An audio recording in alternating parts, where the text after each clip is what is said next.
Olá, meu nome é Maria Clara, sou do Instituto Federal de Alagoas. Atualmente estamos com o trabalho Documentário e Patrimônio, a Casa de Farinha no Sertão Alagoano, Tradição e Contemporaneidade. Esse trabalho é resultado de uma pesquisa PIBIC com o mesmo nome, tendo como bolsista eu, a Maria Clara, a Paloma Medeiros de Lima como voluntária e a Marina Milito, a nossa professora, a nossa orientadora também. Nós três somos as autoras desse trabalho e esse trabalho, essa pesquisa, foi financiada pela Pró-Reitoria de Pesquisa, Pós-Graduação e Inovação, PR-PPI, do Instituto Federal de Alagoas, IFAL, PIBIC 2022-2023. Macaxeira, mandioca, aipim, alimento oriundo de todas as regiões brasileiras. Isso se dá à sua diversidade de nomenclatura, formas de manuseio, produtos derivados, práticas culturais que envolvem o plantio, colheita e beneficiamento. A raiz há muito tempo serve de sustento para os povos da América e muitas vezes apresenta uma das poucas formas para matar a fome. Alagoas, segundo o censo de 2010, está entre os estados mais pobres e com maior taxa de desigualdade, e talvez por isso a gente ainda consiga achar algumas casas de farinha em Alagoas. O nosso objetivo geral é estudar, valorizar e salvaguardar o patrimônio local através da produção de um documentário sobre as casas de farinha do povoado Amargosa, localizada na zona rural do município de Jacaré dos Homens, Alagoas. Nossos objetivos específicos são: mapear as casas de farinha ainda em funcionamento no povoado Amargosa, município de Jacaré dos Homens, Alagoas, registrar a fabricação artesanal da farinha de mandioca, indicar os gestos de resistência que fazem com que ainda mantenha as produções artesanais da casa de farinha no sertão alagoano, frente à massiva industrialização contemporânea, compreender a farinha de mandioca como uma iguaria nacional em seu modo primitivo de produção, formador de uma cultura brasileira. Bom, o estudo foi realizado através de pesquisas de campo, pesquisas na internet, em livros e artigos científicos, mas uma das principais ferramentas utilizadas para a coleta de dados foi as entrevistas com os moradores mais antigos da região, detentores de um vasto conhecimento acerca das típicas farinhadas, muitas vezes não registradas, em busca de valorizar, resgatar e salvaguardar a história oral dessa prática vernacular. Na primeira etapa foram realizados estudos teóricos acerca do patrimônio da mandioca enquanto base para a alimentação nacional das casas de farinha, pesquisas de campo no povoado, elaboração de um roteiro, cronograma de filmagens, contato com entrevistados e treinamento técnico para a captação de imagens, som e edição. Também elaboramos e realizamos entrevistas. Na segunda etapa foi realizada a captação de imagens e edição do documentário. E na etapa final, desenvolvemos as reflexões acerca dos dados levantados pela pesquisa e pelo próprio documentário da mesma, ou seja, o documentário. Bom, o plantio da macaxeira no sertão alagoano geralmente é realizado no mês de novembro, por causa das chuvas. Sua colheita é realizada em média um ano após o plantio, no mesmo mês. A colheita antecipada não é aconselhável, pois a macaxeira não pode ser guardada. Assim, geralmente no mês de novembro, ela é seca, adequada para a produção da farinha. No caso, olha, se você pretende fazer farinha com a macaxeira, e se tiver em um período chuvoso, por exemplo, no mês de novembro, se ele for chuvoso, é aconselhável que você não arranque a macaxeira, porque ela vai estar cheia de água e não vai prestar para a farinhada. Bom, o plantio, como já foi explicado, é feito normalmente no mês de novembro e um ano depois é arrancado. Como eu já havia dito, tem que ter cuidado com esse período chuvoso, porque se no mês estiver chovendo, é importante deixar que tarde um pouquinho, assim, para arrancar ela, para não arrancar ela cheia de água e servir para fazer a farinhada, porque se ela estiver cheia de água, não vai dar boa para a farinhada. E também ela não pode ser armazenada porque ela fica ruim muito rápido, ou seja, tem que ser processada de imediato. Depois de ser feito o plantio, ela é colhida. Depois de ser colhida, ela é transportada para a casa de farinha e esse ano passado, que foi no ano de 2022 que a gente fez esse documentário, ela foi transportada de carroça de mão mesmo, porque a casa de farinha era do lado da plantação, mas normalmente quando a roça é mais longe, a gente pega uma carroça de burro para fazer esse transporte. Depois ela é chegada na casa de farinha, lá chamam as rapadeiras e começam a descascar ou rapar a macaxeira. Depois ela é lavada em um coxo desse, a gente lava ela e depois ela é cevada, não é processada, ela é cevada. E depois de ela ser processada, ela é colocada em uma espécie de prensa. Depois de ela ser seca, né, depois de ela passar pela prensa, separar a água da massa, ela é levada para uma espécie de coxa, onde vai ser peneirada. Essa peneiragem é separada as impurezas. Quem vai definir o resultado final da farinha é o mexedão, então ele conversa com o dono da farinha, o dono da macaxeira, o que contratou, os patrões no caso, para perguntar como é que ele quer a farinha e através disso ele vai fazer a farinha. Depois essa farinha é classificada e pesada e aí ela é vendida ou armazenada. E como derivado a gente tem o beiju. Esse beiju é feito através daquela massa que fica, né, depois de ela ser cevada, é colocada em uma bacia com mais água, aquela massa, e depois ela é passada por um paninho fino e é separada a massa da água. A gente vai utilizar só a água, então a massa é devolvida para o coxo para ela ser depois prensada de novo. Aí essa água deixa 1, 2 dias, depende de quando você vai querer fazer seu beiju, e vai juntar uma espécie de goma. Dessa goma é feito o beiju. As casas de farinha e toda a prática cultural ligada à mesma estão em vertiginoso declínio e têm sido mantidas apenas pela relação afetiva das famílias envolvidas, porque é um processo longo, custoso e que não tem um retorno financeiro. Então, elas só têm sido mantidas até hoje por causa do valor afetivo. Meu avô participava, meus pais participavam, por isso que eles mantêm até hoje. Meu pai me trazia para casa de farinha, por isso que eu venho hoje. Não é por causa do retorno financeiro, principalmente dos donos das casas de farinha, que tem custo com o plantio, com a aração da terra, com a mão de obra, né, com as pessoas que trabalham ali, apesar delas receberem farinha, mas tinha que pagar. Ou seja, tudo isso custa bastante e só tem sido mantido realmente pelo valor afetivo que tem para essas pessoas.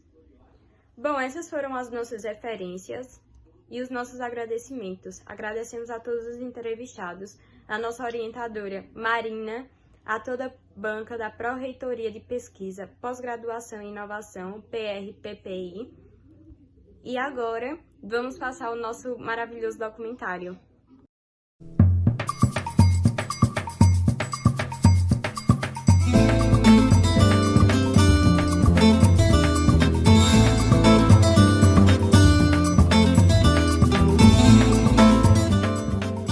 O Nordeste foi a primeira região do Brasil a ser colonizado através de Fernando de Noronha, primeiro cidadão português com uma cidadania presenteado. Nordeste é rico em suas culturas. A festa junina é a sua maior prioridade, onde apresentamos quadrilhas, fogueiras, comidas típicas e tantas outras variedades. E é muito bom a pamondoca. Você tem a pamondoca, depois rói a linha da mandioca, depois bota na frente e depois bota aqui no forno. E é muito bom. E tem aqueles beijuzinhos que a gente faz, que é muito gostoso. E é ótimo. E a gente vive assim.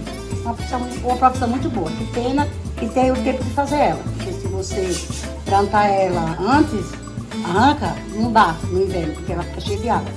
Aí agora esse mês é maravilhoso porque ela tá sequinha.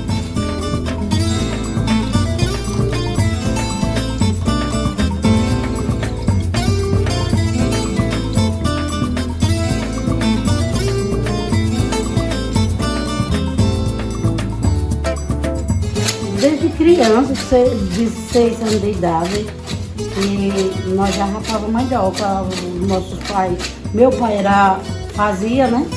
E levava nós tudo para a roça fazer esse serviço aqui. Por aí, mas aqui, onde eu mais raspei, por ser perto, e meu pai sempre fazia aqui, nessa casa.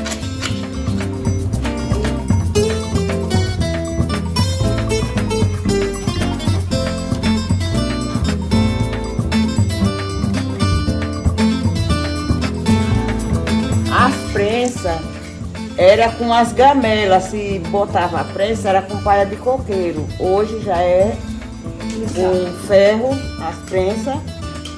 Aí já bota no saco e bota aquelas tábuas, aí desce o veio e a rocha.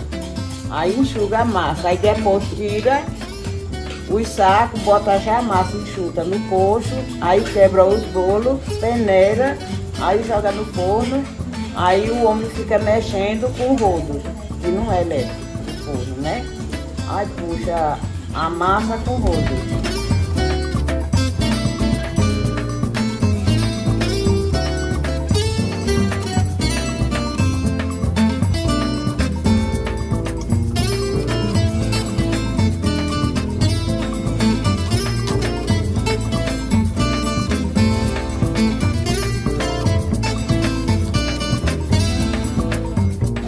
Ara a terra, aí vai cortar as manivinhas, tamanho pequenininho, aí pronta, aí vai limpando durante um ano, depende, um ano e meio, aí depois arranca, carrega para casa de farinha, aí na casa de farinha a gente vai, raspa, passa no motor, aí leva para a prensa, da prensa, peneira aquela massa, aí leva direto para o forno. Tem a crueira, né? Que a gente chama crueira, né? Aquelas caças que fica maiorzinha, que fica aquela. Que nem um xerém, assim, uma coisa assim. Aí passa na peneira, que é pra ficar fininha pra levar pro forno. O estilo era quase o mesmo, só que era de pau, sabe? Eram os coxos de pau. Hoje é num saco que bota a massa, né? E há uns tempos atrás era nos paneiros, forrava uns paneiros. Aí botava a massa dentro, aí virava os paneiros assim por cima da massa, aí botava um pau por cima, aí imprensava. A Casa de Farinha é um espaço cultural onde todo mundo pode participar. Não existe um lugar mais apreciado e divertido onde cada um pode se identificar. Para a melhor qualidade e rendimento do plantio da mandioca, deve ser feito em um terreno limpo e arenoso entre o mês de julho a setembro, por ser um período fresco e mais chuvoso. O agricultor, ao fazer o seu plantio com dedicação e coragem, faz a limpa de 10 meses a um ano, esperando o tempo de estiagem. Por fim, o agricultor espera o tempo da colheita sem sair da linha, prepara seu carro de boi, carro de mão e até carroça para transportar a mandioca até a casa de farinha. Depois da mandioca na casa de farinha, junta-se a mulherada e os demais que quiserem do trabalho participar, para fazerem a raspagem da mandioca, deixando no ponto de cevar. É usado o motor para cevar a mandioca. Durante todo o processo, é jogado em um coxo pronto para prensar e tirado a tapioca.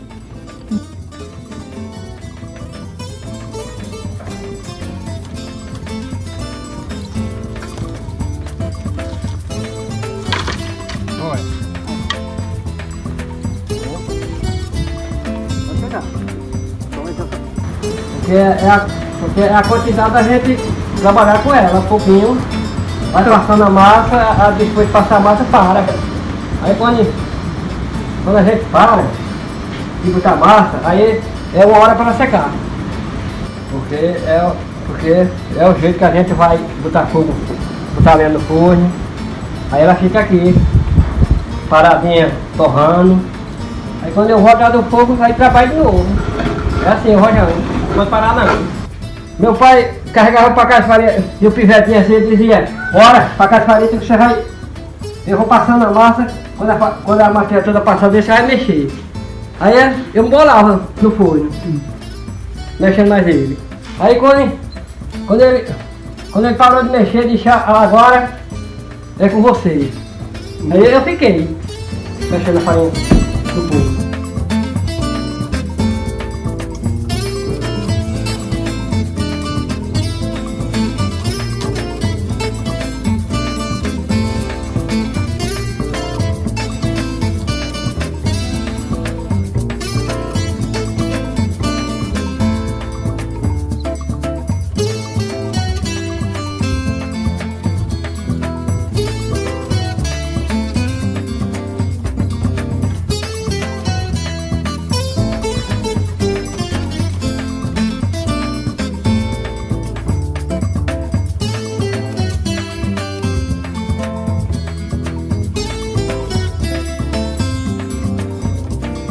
Eu acho assim muito interessante É porque já é de geração. Eu comecei desde o tempo dos meus pais, quando eu era adolescente.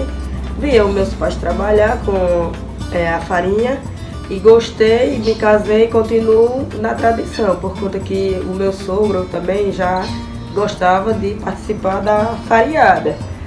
Aí a gente inicia com a plantação, né? Ara a terra, depois faz a semente, né, da maniva, planta, aí quando ela nasce, que começa a copar, ficar copadinha, né? Depois tem o rapaz que ceva, né? Que ceva, muita gente não conhece como ceva, eles acham que é moer, mas não é moer, é cevar. Tem um motorzinho já lá, direitinho, aí ceva, depois que ceva, aí vai pra prensa, bota, enche os sacos e vai pra prensa. Depois da prensa a gente já tá ali enxutinho, né?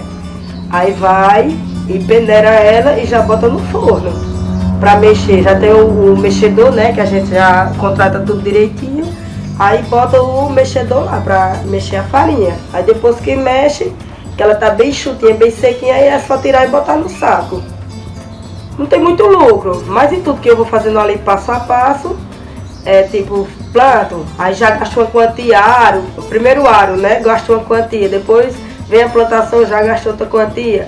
Aí se a gente for juntar tudo, o valor que você gastou do começo ao final da farinhada, não tem muito lucro.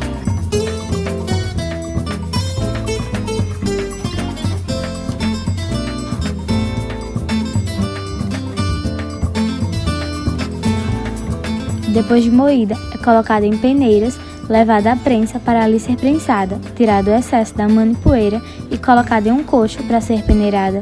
Ao peneirar, é tirado os restantes de impurezas da casca de mandioca para deixar a massa fina e branquinha.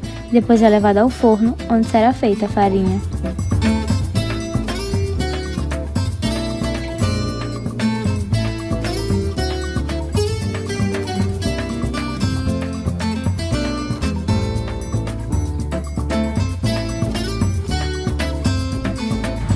A casa de farinha em si. A casa de farinha, ela é desde os anos 50. Ela começou pelo meu avô. Daí por diante, o meu avô faleceu, passou para o meu pai, plantando mandioca e fazendo farinha. Passou para o meu pai e eu vendo o trabalho do meu pai, plantando mandioca e fazendo farinha. Tive o gosto e continuei com a mesma vida. Não pelo valor acessível, mas sim pela cultura e pelo valor emocional que tem entre a gente. A farinha não é para vender, não é para ter lucro. Mesmo se fosse para ter lucro, não tinha lucro, que não recompensa fazer para vender. A gente faz para o consumo da família mesmo, que fica entre irmãos. Aí a gente só faz só isso mesmo, não faz para vender, só para o consumo.